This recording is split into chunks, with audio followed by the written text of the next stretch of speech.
आता sphincter cut करायचं म्हणताय, स्पिंटर कट केलं तर म्हणजे मोशन कंट्रोल जाईल ना पेशंटचं? नाही, त्याच्याने काय होतं की ह्या सर्जरीची गरज काय आहे की त्याच्या स्पिंटर टोन असल्यामुळे त्याला रिकरंट त्रास म्हणजे तुम्ही इंटरनल स्पिंटर कट करता त्यामुळे होत नाही? आपल्याला 2 स्पिंटर दिले देवाने. मेन आपलं मोशनचं कॉन्टिन्युअन्स मेकॅनिझमसाठी देवाने 2 स्पिंटर दिलेत. इंटरनल स्पिंटर जे सर्क्युलर असतं आणि external sphincter. External sphincter is a main code. मला एक्सटर्नल स्पिंटरच मेन महत्वाचं आहे. मला एक्सटर्नल स्पिंटरला हात लावायचा नाहीये. आता ज्या वेळेला सर्जरी म्हणतो, बरेच लोक म्हणतात की मला पेनलेस सर्जरी पाहिजे, बिना कटची सर्जरी पाहिजे, असं काही ऑप्शन आहे का? असं काही ऑप्शन नाहीये. पेनलेस सर्जरी सगळ्या सर्जरी पेनलेस करतो आणि मध्ये करतो. ओके, पहिली बार. त्याच्यानंतर पेशंटला स्किन कट केल्यानंतरच मला ते स्नायूपर्यंत जावं लागतं. मग तुम्ही लेझर वापरा का कॉटरी वापरा किंवा नाईफ वापरा.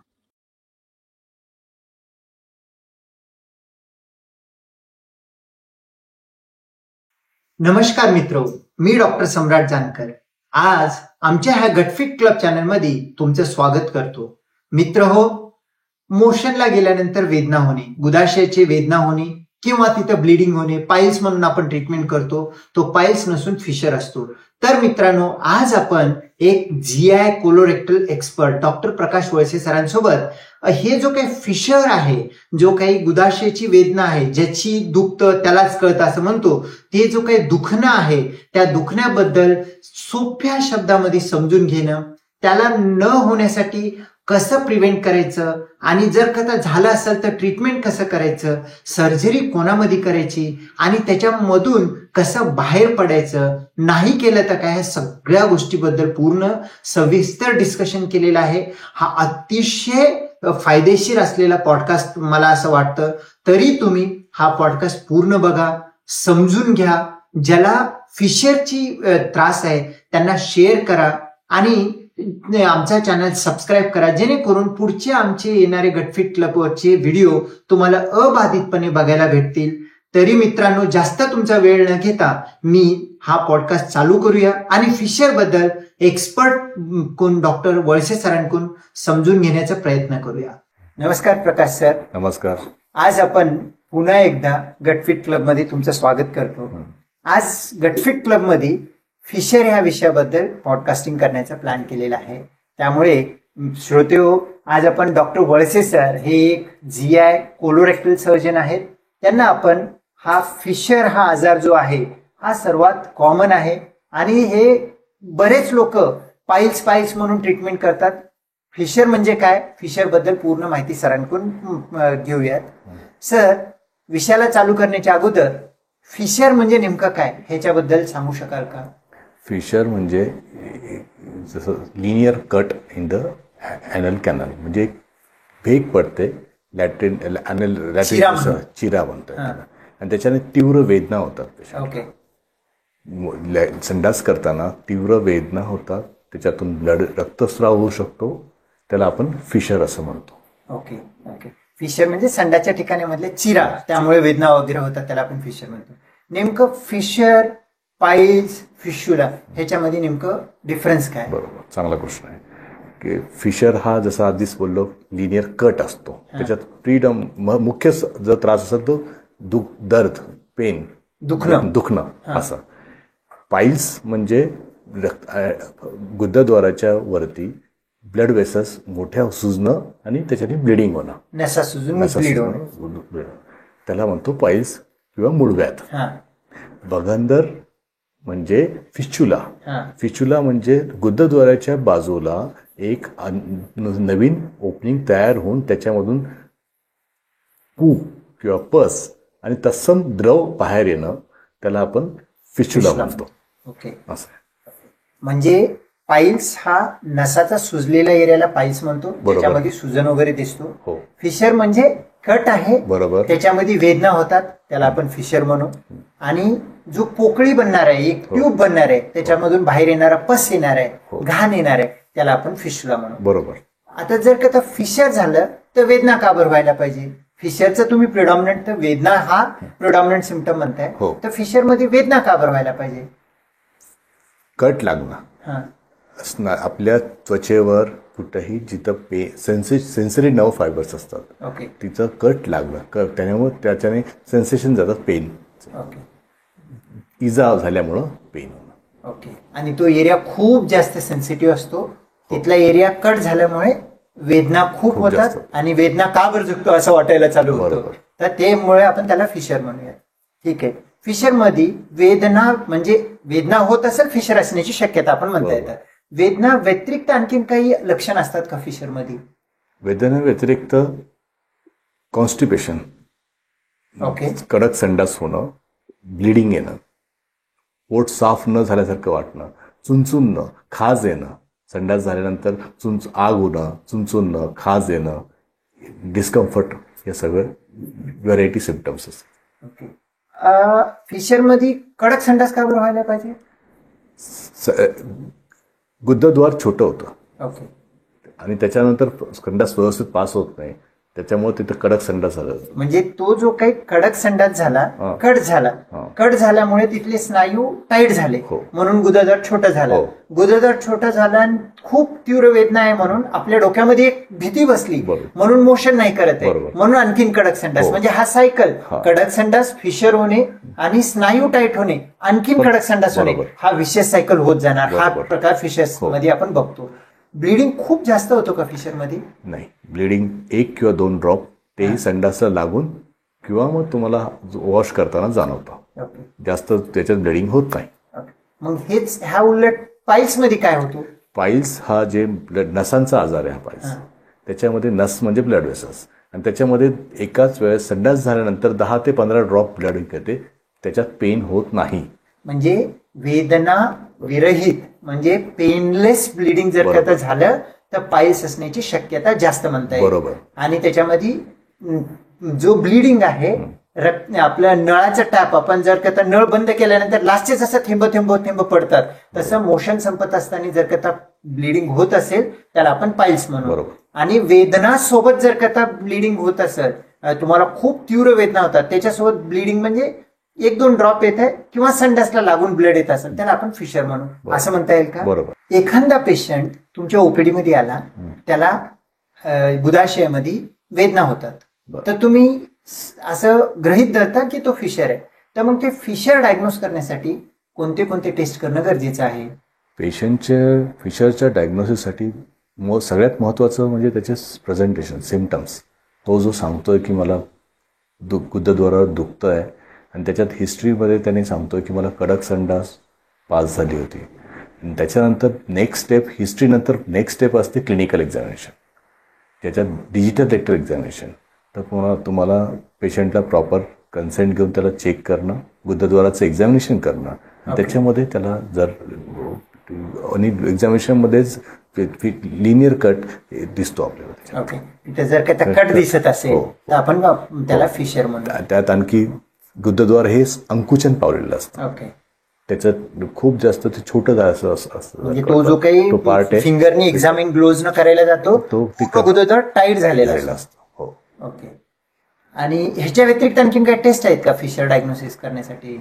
याच्या व्यतिरिक्त तशा रेडिओलॉजिकल टेस्ट नाही आहे. असे बरेच जण करतात की जो कॅमेरा प्रोक्टोस्कोप आहे, त्या 2 सेंटीमीटरचा प्रोक्टोस्कोप फिशर डायग्नोसिससाठी करतात. हे गरजेचं आहे का? माझ्या मते हे गरजेचं नाही. नाही, कारण तो पेशंटला इतकं जास्त वेदना होत असतात फिशरच्या, त्याच्यामध्ये फोटो बघण्यासाठी म्हणून जर का कॅमेरा प्रोक्टोस्कोप करून आपण डायग्नोज करणं हे कितपत योग्य आहे? ते 100% अयोग्य आहे असं मला वाटतं. म्हणजे तुमच्या म्हणण्यानुसार फिशरच्या पेन पेशंटमध्ये, पाईल्स मध्ये ठीक आहे कॅमेरा प्रोक्टोस्कोप करणं, पण फिशरच्या पेनच्या टाइममध्ये तुम्हाला भूल न देता तिथं कॅमेरा टाकून बघणे हा जास्त वेदना माझ्या मते हे अनैसर्गिक कृत्य मी समजतो.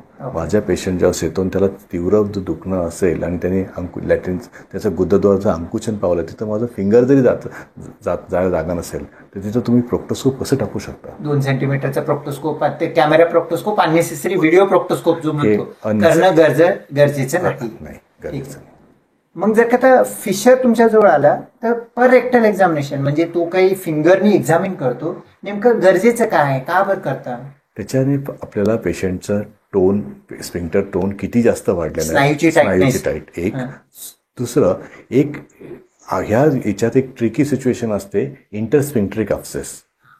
तो जिथे जे पस कलेक्शन झालेलं असतं 2 गुद्ध स्नायूमध्ये, आणि ते पस कलेक्शन पेशंटला त्याच्यातही पेशंट पेन म्हणूनच प्रेझेंट करतो. मला ते जर फाइंडिंग करायचं असेल, त्याच्या हिस्ट्रीमध्ये मी प्रत्येकाला विचारतो फिवर आहे का त्याला, आणि दुसरं पेनचं ठसत असतं, पण बऱ्याच पेशंटला ह्या गोष्टी माहिती नसतात.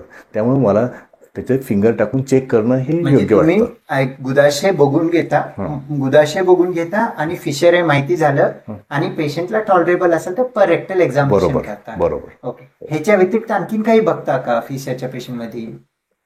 जर पेशंटचं वय 60 पेक्षा जास्त असेल अशा पेशंटमध्ये पेरियानल पेन, जर गुदद्वाराचं पेन घेऊन आलेल्या पेशंटमध्ये रेअरली कॅन्सरची रिस्क असते. त्या चेक करण्यासाठी मला वर रेक्टलमध्ये काही अल्सर किंवा ग्रोथ आहे की नाही ते चेक करण्यासाठी करतो.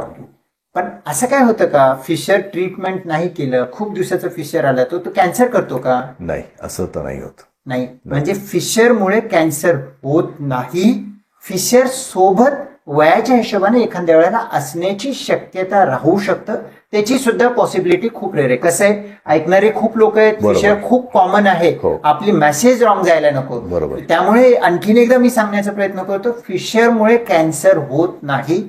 वयाच्या हिशोबानं एखाद्या पेशंटला फिशर खूप दिवसाचा आहे, त्याच्यामध्ये कॅन्सर एखाद्या वेळेला वरती त्याचा तो होत आहे आणि हा एक वेगळा आजार आहे. दोन्ही एकासोबत एक राहू शकतात, म्हणून आपण परेक्टल एक्झामिनेशन करतो. पण फिशर सोबत कॅन्सर असोसिएशन सुद्धा खूप रेअर आहे, हा कॉमन फाइंडिंग नाही. ह्याला तुम्ही अग्री करता? बरोबर. फिशर हे कॅन्सरचं मूळ कारण नाही. बस एवढंच एक महत्वाचं. नक्की. आणि आता ह्याच्या व्यतिरिक्त आणखीन काही तपासणी फिशर मध्ये गरजेचं आहे का? ॲक्यूट कंडिशनमध्ये तशी गरज नाही. पण ह्या फिशरचे कारण काय, पेशंटला फिशरचं का झाला, पेशंट जास्त स्ट्रेन करतोय का मोशनसाठी, त्याने हार्ड स्टूल करतोय का, आणि त्याच्यासाठी त्याचं मूळ कारण येतं कॉन्स्टिपेशन, म्हणजे बद्धकोष्ठता. मग त्या बद्धकोष्ठताला जर तपासायचं असेल मला तर त्यासाठी फर्दर इन्व्हेस्टिगेशन्स करता येतील. पण प्रॉपर फिशरसाठी मला पुढची तपासणी नको आहे. पण बद्धकोष्ठता जर वारंवार फिशर होत आहे पेशंटला, त्याचं कोलॉनची मोटिलिटी चांगली नाही आहे त्याला, किंवा पेल्विक फ्लोअर डिसिनर्जी आहे, असे आजार मला शोधायचे असेल तर मग मला रूट कॉज काय. बरोबर. पण जर का एखादा अॅक्यूट फिशर म्हणून आला, त्याचा तुम्ही कोलोनोस्कोपी करता का? पहिलं फिशरला रिलॅक्स होऊ देऊन नंतर कोलोनोस्कोपी करता? अॅक्यूट फिशरमध्ये कोलोनोस्कोपी नाही करणार. मॅक्झिमम माझं डिजिटल रेक्टल एक्झामिनेशन एवढंच असतं बस. मग त्याला जर सेटल केल्यानंतर 2 ते 3 आठवड्यानंतर मी त्याचा विचार करेल त्याच्यावर. आणि जर का तुम्ही इंटरस्पिंटर कॅप्सेस म्हटले, पस आहे, पू आहे, इन्फेक्शन सस्पेक्ट केलं, काय टेस्ट करता? अशा पेशंटमध्ये आम्ही, जर मला असं वाटलं तर मी त्याला MRI अँडोरेक्टम सांगतो, MRI फिस्टोग्राम सांगतो, जेणेकरून काय पस वगैरे असतं ते कळेल. आणि अर्ली डायग्नोसिस केलं तर त्याला प्रॉपर ट्रीटमेंट देता येईल. पसरून मोठा अब्सेस बनण्याच्या आधीच त्याला प्रॉपर ट्रीटमेंट देऊन छोट्या याच्यातच सर्जरीने सॉल्व्ह करण्यासाठी म्हणून. दुसरं काही इन्व्हेस्टिगेशन तर सध्या तर नाही. एखाद्या पेशंटला तुम्ही फिशर डायग्नोसिस केले, त्याचे काही वेगवेगळे प्रकार असतात का, टाइप्स असतात का? हो. फिशरचे त्याच्या ॲक्यूट आणि क्रॉनिक असं आम्ही त्यांच्या ॲक्यूट हे वेळेनुसार फिशर करतो. ओके. म्हणजे एखाद्या व्यक्तीला जर फिशर झाला तर पहिल्या 6 आठवड्यात जर आला आपल्याला, त्याला आपण ॲक्यूट फिशर म्हणतो. आणि एखाद्याला आजार वारंवार 6 आठवड्यानंतरचा जो आजार लांबलेला आजार आहे किंवा वारंवार होतो त्याला आम्ही क्रॉनिक फिशर म्हणतो. 6 आठवडे म्हणजे फर्स्ट टाइम तुम्हाला पेन झाला तिथून तो 6 आठवडे? बरोबर, पहिल्यांदा. मग त्याच्यात आपल्या ते एक्झामिनेशनमध्ये क्रॉनिक ॲक्यूट फिशर हा एक क्लिअर कट लाईन दिसते. क्रॉनिक फिशरमध्ये आपल्या गुदद्वाराच्या तिथली चमडी थोडी वाढली असते, त्याला आम्ही सेंटिनल पाईल म्हणतो मेडिकल टर्म्समध्ये. ते जी चमडी जी वाढते ती बरोबर त्या लिनियर कट जिथं लागलं त्याच्या लाईनमध्येच असते. कोंब म्हणतो पण त्याला कोंब म्हणतो किंवा पाईल्स म्हणतात, बरेच जण म्हणतात की पाईल्स आहे. पण ती जी चमडी जी असते, आम्ही जर गुदद्वाराला जर एका घड्याळानुसार बघितलं 6 आणि 12 o'clock असं त्याचे मेन कॉमन साईट्स आहेत फिशरचे. 6 वाजता किंवा आणि ह्याला म्हणतात टिपिकल जे कॉमन फिशर्स आहेत. आणि आणखी एक लोकेशननुसार जे फिशर आहेत अटिपिकल फिशर, ते काही रेअर आजारामध्येच भेटतात, जसं ट्युबरक्लोसिस आणि क्रोन्स डिसीज जसं किंवा मग रेअरली कॅन्सर सारखे. म्हणजे तुम्ही जो फिशर बघताय कुठं फिशर आहे ह्याच्यावर पण आजार काय आहे हे प्रिडिक्ट करू शकतो. म्हणजे जर त्याचं 6 आणि 12 o'clock ही कॉमन फिशर वरती असेल तर टिपिकल म्हणजे कॉमन फिशर, आणि साईडला जर असतील तर अटिपिकल म्हणजे काहीतरी वेगळा आजार असतो. अशा याच्यात वाईट आजारामध्ये क्रोन्स डिसीज एक आहे, टीबी आणि रेअरली कॅन्सर्स. ओके. मग जर का एखाद्या पेशंटला तुम्ही फिशर डायग्नोसिस केलेला आहे, त्याला तुम्ही ट्रीटमेंट करा म्हणून सांगता.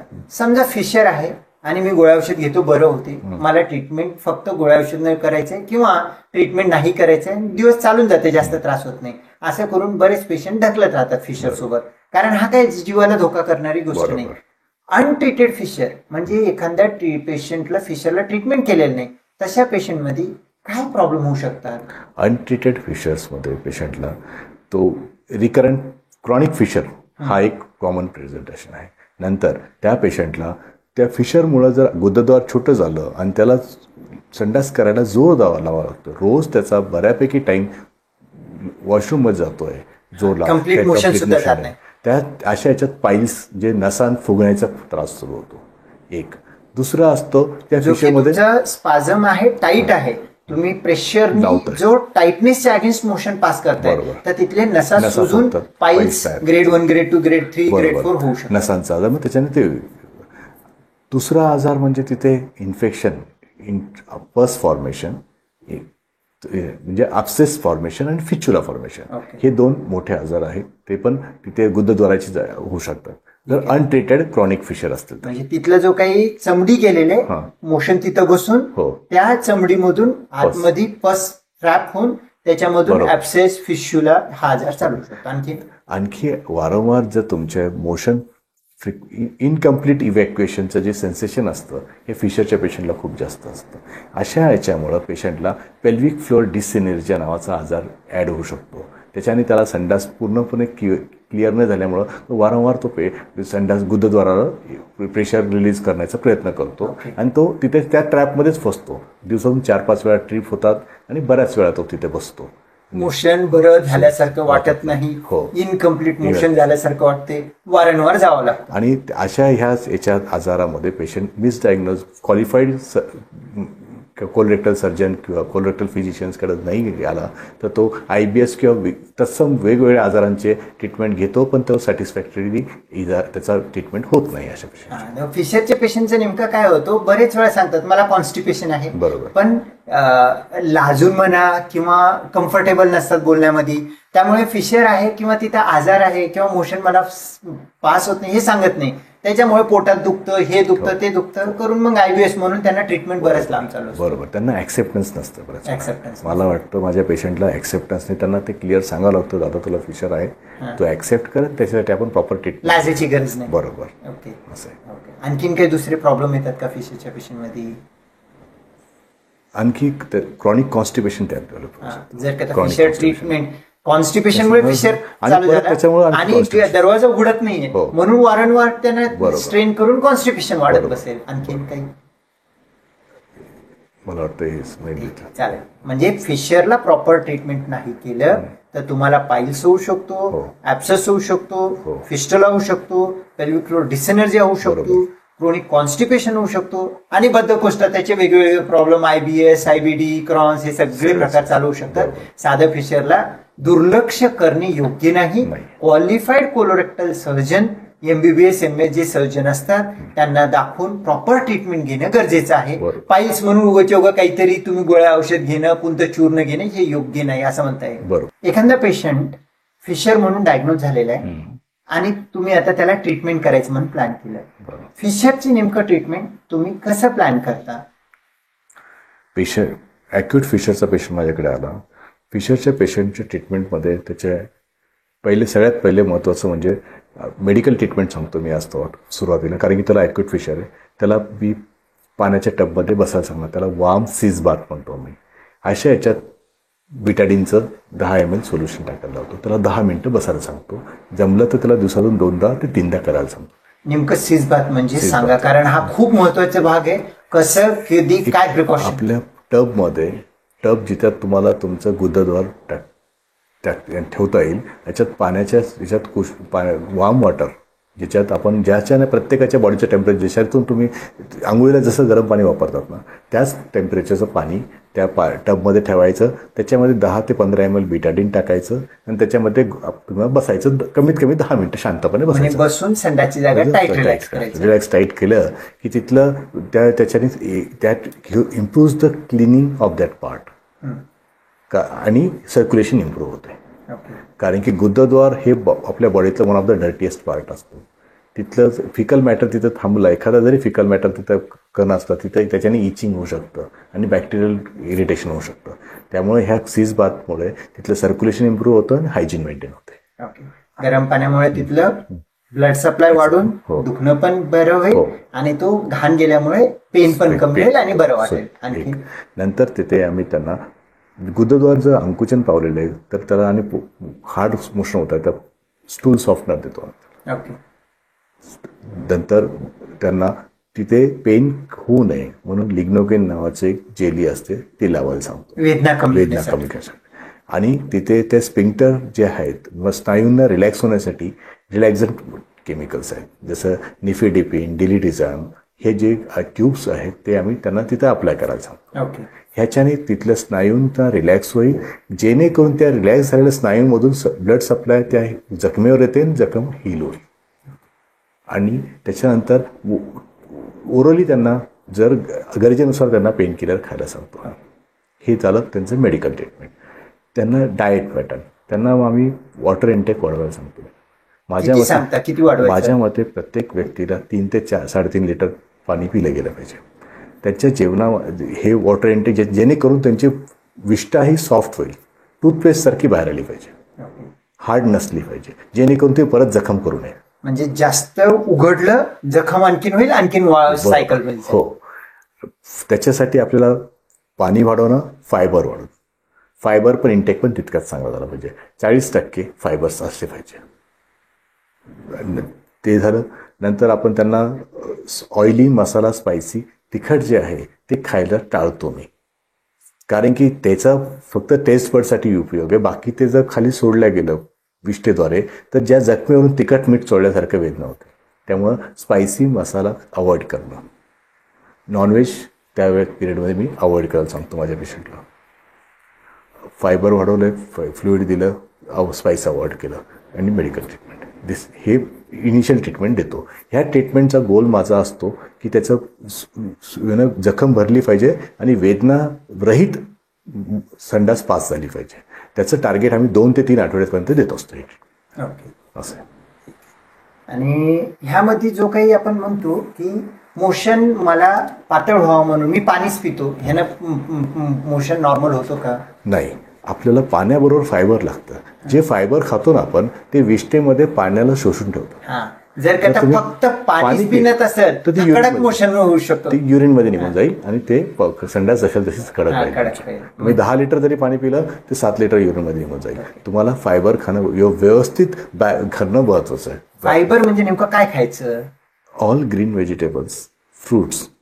माझ्या मते सर्व निसर्गाने सर्व ज्या बिया आहेत आपण जे खातो सिरियल्स वगैरे त्याचे कवर फायबर्स आहेत. जे भाजीपाला आहे त्याच्यामध्ये फायबर्स आहेत. त्याला जे ते मी माझ्या ग्रीन व्हेजिटेबल्सचे देठं आणि पानं त्याच्यामध्ये फायबर्स आहेत. संत्रा, मोसंबी त्याच्यामध्ये फायबर्स आहेत. हे सर्व फायबर व्हेजिटेबल सोर्समध्ये फायबर्स बऱ्यापैकी चांगले असतात. सलाड्स आहे आपल्याकडे सर्व फायबर्स. ओके. म्हणजे तुमची जो काही ट्रीटमेंट आहे 3 टार्गेट आहेत.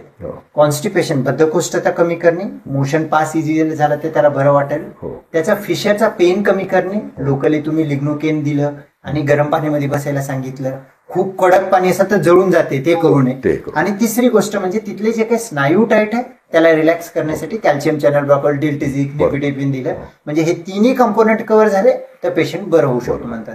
बरेच वेळेस पेशंट कन्फ्युजन मध्ये असतात. एक नळी दिलेली असते त्यांना हे लावायचं का फिंगरने लावायचं म्हणून विचारतात. मी युजली काय सांगतो, फिंगरनी लावा, म्हणजे अननेसेसरी जखमेला आणखीन काही तर जखम होणार नाही.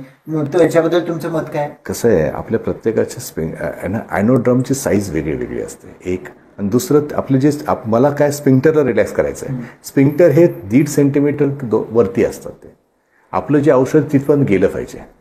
मी काय करतो त्यांना ते लावायला सांगतो जेंटली. जर पहिले तर इनिशियल प्रत्येकाने आपल्या पार्टनरकडनं लावून घेतलं तर चांगलं आहे, जेणेकरून ते जेंटली लावण्यात येईल. आणि त्याच्यानंतर स्क्वीज करायला सांगतो जेणेकरून ते औषध वरती जाईल.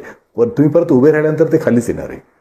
पण जितकं त्या मसलच्या कॉन्टॅक्टमध्ये जातील त्याच वेळेस ते स्पिंक्टर रिलॅक्स होतं. त्यामुळं ते सेफली प्रयत्न करायचा, कॉन्फिडंट की आत लावायचा प्रयत्न करायचा. ओके. जर का तुम्हाला फायबर घेताय कमी होत नसेल तर वेगळे काय औषध देता का? त्याच्यात स्टूल सॉफ्टनरमध्ये जसं आपलं इसबगोल आहे, लॅक्टिटॉल आहे, जे मेडिकेटेड स्टूल सॉफ्टनर्स आहेत ते आम्ही देतो त्याला. फिशर डायग्नोज केलेल्या पेशंटला तुम्ही मेडिकल ट्रीटमेंट देता म्हणून सांगितलं. नेमकं सर्जिकल ट्रीटमेंट कोणाला ऍडवाइस करता आणि का बरं ऍडवाइस करता? Good question. माझ्या जे मी आधीच तुम्हाला सांगितलं की मेडिकल ट्रीटमेंट, ती मी ट्रीटमेंटचा गोल असतो की वेदना विरहित संडास पास होणं. पण आणि तिचा गोल असतो 2 ते 3 आठवडे देणं. जर पेशंट गेल्या महिन्यात ट्रीटमेंट घेऊन गेला आणि रिकवर झाला, परत 1 आठवड्यानंतर डॉक्टर मला परत पेन सुरू झाला, तर त्याला परत ट्राय करून बघूया. पण तो जर रिकरंट सिम्पटम्स घेऊन येत असेल, फेल्ड मेडिकल ट्रीटमेंट असेल, तर त्याला सर्जरी करणं गरजेचं असतं.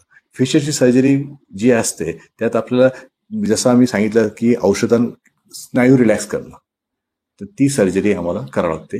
त्याला आम्ही लॅटरल स्फिंक्टरोटॉमी म्हणतो. मग ह्या सर्जरीमध्ये आम्हाला ट्रॅडिशनली नाईफनी कट करणं, कॉटरीनी कट करणं किंवा रिसेंट गॅजेट माझ्याकडे आलेले आहे लेझरनी कट करणं, ही सर्जरी आम्ही करतो. ओके. आता स्पिंटर कट करायचं म्हणताय, स्पिंटर कट केलं तर म्हणजे मोशन कंट्रोल जाईल ना पेशंटचं? नाही. त्याच्याने काय होतं की ह्या सर्जरीची गरज काय आहे की त्याचं स्पिंटर टोन असल्यामुळे त्याला रिकरंट त्रास होतो. म्हणजे तुम्ही इंटरनल स्पिंटर कट करता त्यामुळे होत नाही असं म्हणायचं? आपल्याला 2 स्पिंटर दिलेत देवाने. मेन आपलं मोशनचं कॉन्टिन्युअन्स मेकॅनिझमसाठी देवाने 2 स्पिंटर दिलेत. इंटरनल स्पिंटर जे सर्क्युलर असतं आणि external sphincter. External sphincter is a main hold. मला एक्सटर्नल स्पिंटरच मेन महत्वाचं आहे. मला एक्सटर्नल स्पिंक्टरला हात लावायचा नाहीये. जेवढा मोठा फिशर आहे त्याच लाईनचा मी मसल कट करतो इंटरनल स्पिंक्टरला. ओके. आतला स्नायू कट करणे हा सर्जरीचा गोल आहे. बाहेरच्या स्नायूला धक्का लावत नाही म्हणून कंटिन्युअन्सचा रिस्क नाही. आणि हा पर्टिक्युलरली प्रॉपर डायग्नोज करून प्रॉपर सर्जरी करण्यासाठी तुम्हाला क्वालिफाईड माणसाची गरज आहे. बरोबर सांगितलं तुम्ही. कारण की बऱ्याच वेळा फिशरच्यासाठी स्पिंक्टर कट करून काही लोकांचे असे असं झालेलं आहे, काही लोकांकडून ऍक्सिडेंट झालेले आहेत. पण ते आता कशामुळे झाले, त्यांना त्यांच्या असेसमेंट कशी झाली ती चुकीची असेसमेंट होऊ शकतं. पण प्रॉपर योग्य व्यक्तीकडनं प्रॉपर सर्जरी केल्यानंतर रिस्क ऑफ कॉम्प्लिकेशन हा नेग्लिजिबल होतो. आता जर का सर्जरी करायचं म्हटलं काय काय ऑप्शन आहेत? जसं मी सांगितलं, फिशर सर्जरी ही फार 100 वर्षापासून चालत आलेली आहे. त्याच्यामध्ये ॲनल डायलेटेशन नाही करत. त्याच्यात फक्त 4 फिंगर डायलेटेशन असायचं. एकदम जुनी नाही, 1900 मध्ये सर्जरी आली होती जुन्या काळात. त्याला लॉर्ड्स डायलेटेशन म्हणायचो. त्याच्याने काय होतं की ॲनल स्पिंक्टरला स्ट्रेच केलं की ते मध्ये वेगवेगळ्या ठिकाणी फाटतं आणि ते रिलॅक्स होऊन जातं. पण that was good at that time. आता नंतर मग जसं इव्हॉल्युशन झालं आमचं, तसं आम्ही नाईफने ते स्पिंक्टर कट केलं, नंतर कॉटरीने कट केलं आणि आता 21व्या शतकात आम्ही लेझरने ते स्नायूंना प्रॉपर करतो. This all improve precision of and improve the quality of life. आता ज्या वेळेला सर्जरी म्हणतो, बरेच लोक म्हणतात की मला पेनलेस सर्जरी पाहिजे, बिना कटची सर्जरी पाहिजे, असं काही ऑप्शन आहेत का? असं काही ऑप्शन नाहीये. पेनलेस सर्जरी तर सगळ्यात सर्जरी पेनलेस करतो, अनेस्थेशियामध्ये करतो. ओके. पहिली बार. त्याच्यानंतर पेशंटला स्किन कट केल्यानंतरच मला त्या स्नायूपर्यंत जावं लागतं. मग तुम्ही लेझर वापरा का कॉटरी वापरा किंवा नाईफ वापरा.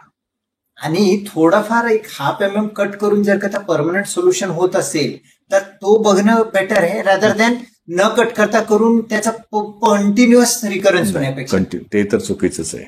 न प्रॉपर आम्ही व्हिजिबली किती मसल कट करतोय ते फार महत्वाचं आहे आणि व्यवस्थित कट करणं महत्वाचं त्याला. असं आहे, तरच त्याचं प्रॉपर ट्रीटमेंट. ओके.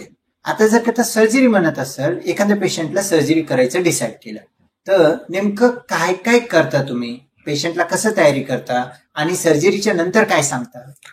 पेशंटला प्रॉपर सर्जरी करायचं म्हणतात तर एक प्रॉपर हॉस्पिटल जिथे सगळ्या सेवा उपलब्ध असतील अशा हॉस्पिटलमध्ये त्यांना ऍडमिट करतो. कोणत्या भुलेकारी करता?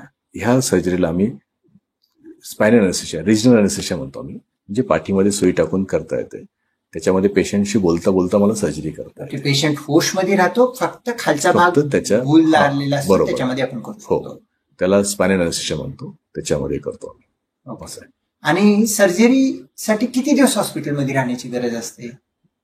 युजली मी पेशंटला सकाळी ऍडमिट करतो, दुपारी सर्जरी करतो, नेक्स्ट डे म्हणजे डिस्चार्ज. 24 घंट्यामध्ये जाऊ 24 शकतो, असा काही हो, मेजर हो, इश्यू नाही. हो. सर्जरी झाल्यानंतर नेमकं प्रॉब्लेम काय येऊ शकतात पेशंटला? पेशंटला सर्जरी झाल्यानंतर पेशंटला एकदा भूल उतरल्यानंतर पेशंटला कारण युरिनरी रिटेन्शन होऊ शकतं, म्हणजे लघवी होण्यास थोडंसं एखाद्या पेशंटला प्रॉब्लेम, त्याआधी त्याने जर प्रयत्न केला तर आरामात होऊ शकतं, पण ते काही काही लोकांच्या डोक्यात बसलेलं असतं की ते होतं.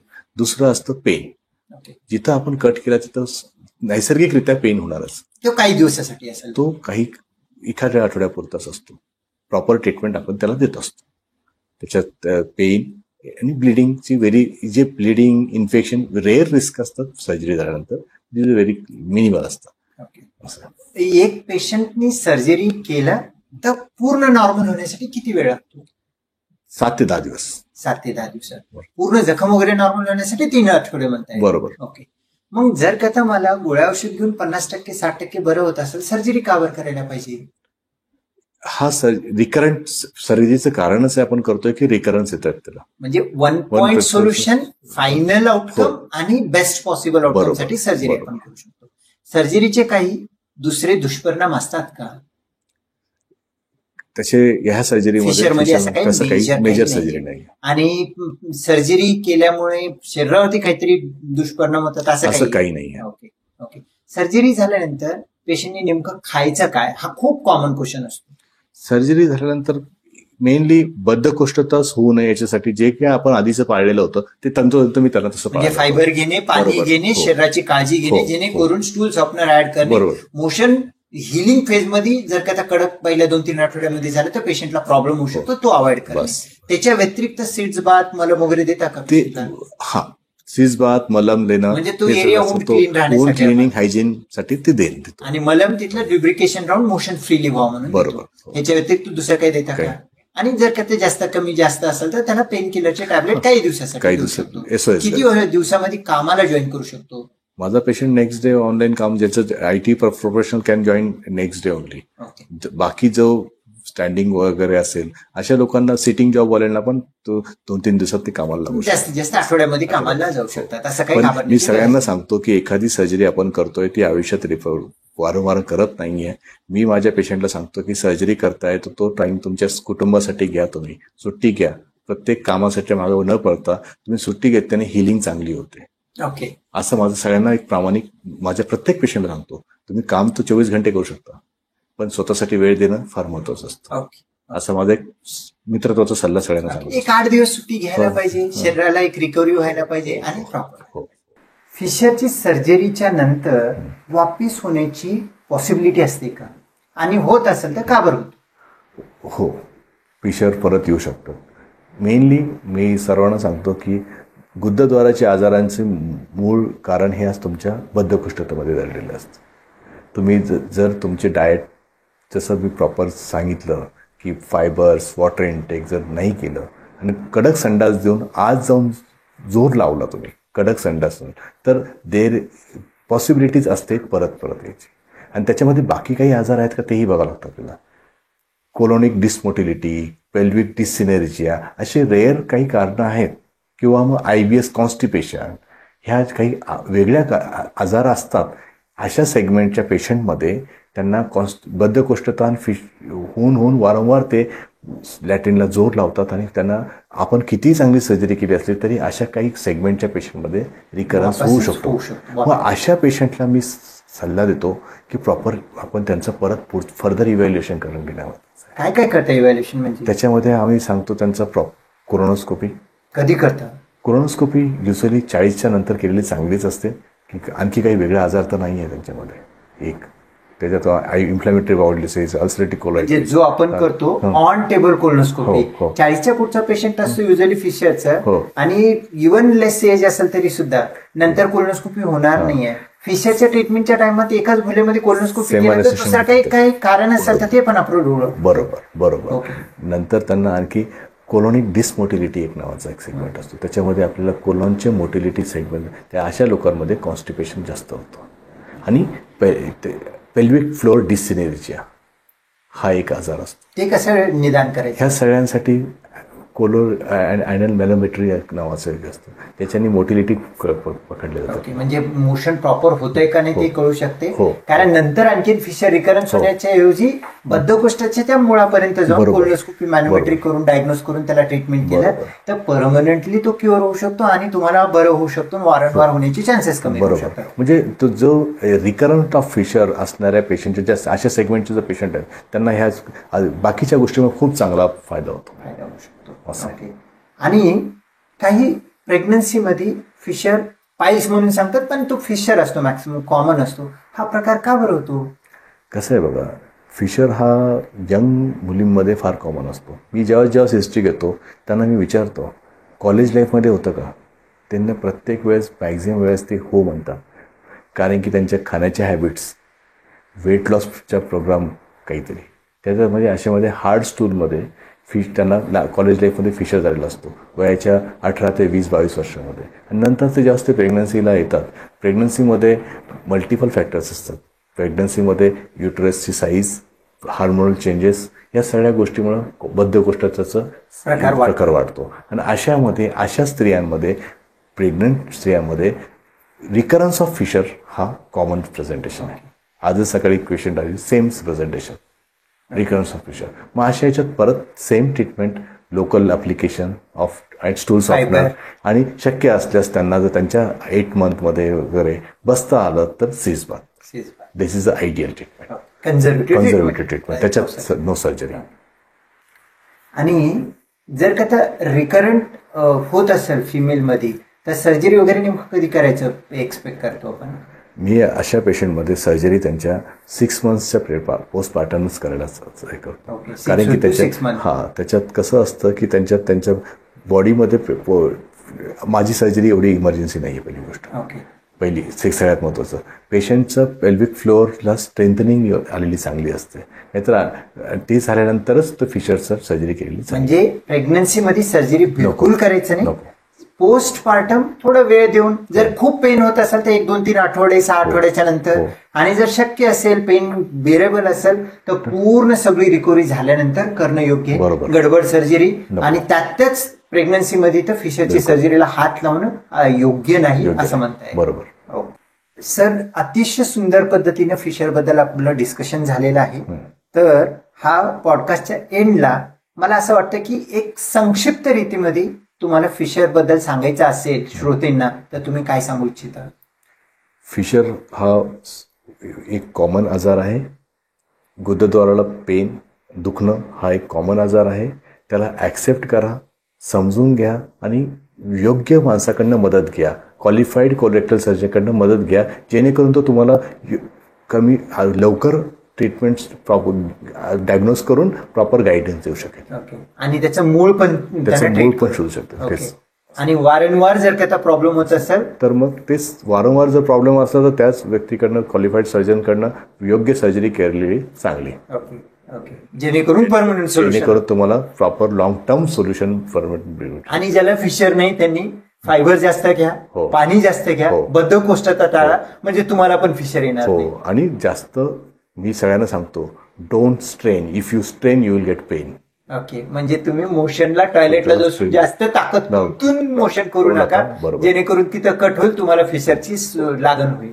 ओके सर, जाता जाता आम्ही रुटीनली सांगतो की तुम्हाला हा व्हिडिओ आवडला असेल तर एखादा शब्द टाईप करा, जेणेकरून आपल्याला कळेल की त्यांनी पूर्ण व्हिडिओ बघितला. असं एखादा शब्द सांगू शकता का? फिशर. म्हणजे तुम्ही कमेंट बॉक्समध्ये फिशर म्हणून टाईप करा. आणि तुम्हाला हा व्हिडिओ आवडला असेल लाईक करा, शेअर करा, सबस्क्राईब करा. आणि हा व्हिडिओ ज्याला त्रास आहे, गुदाशयाला वेदना आहे, त्यांच्यापर्यंत पोहोचवा, जेणेकरून त्यांना सुद्धा मदत होईल. ओके, चालेल. चला सर, धन्यवाद आजच्या ह्या इतकं चांगल्या माहितीबद्दल. आणखीन काही विषय सोबत आपण आणखीन भेटूयात, आणखीन डिस्कशन. धन्यवाद मित्रांनो, पूर्ण हा व्हिडिओ बघितल्याबद्दल मनपूर्वक धन्यवाद. तरी हा व्हिडिओ तुम्हाला आवडला असेल तर लाईक करा, शेअर करा आणि आमचा गटफिट क्लब हा चॅनल सबस्क्राईब करा. आणि हा व्हिडिओ जर का तुम्ही बघितलेला आहे, खूप लेंदी वाटलेला आहे, काही स्पेसिफिक पोर्शन तुम्हाला बघायचं असेल तर गटफिट क्लब क्लिप्स हे छोट्या क्लिप्समध्ये भरपूर माहिती असते. तो चॅनल सबस्क्राईब करा, तुम्हाला छोट्या गोष्टीमध्ये माहिती भेटेल. आणि जर फक्त ऑडिओमध्ये ऐकायचं असेल तर स्पॉटीफायवरती गटफिट क्लब चॅनल हा फॉलो करा, तिथं तुम्हाला ऐकायला भेटेल. आणि जाता जाता आणखीन एकदा विनंती करतो की आमचा चॅनल सबस्क्राईब करा. धन्यवाद.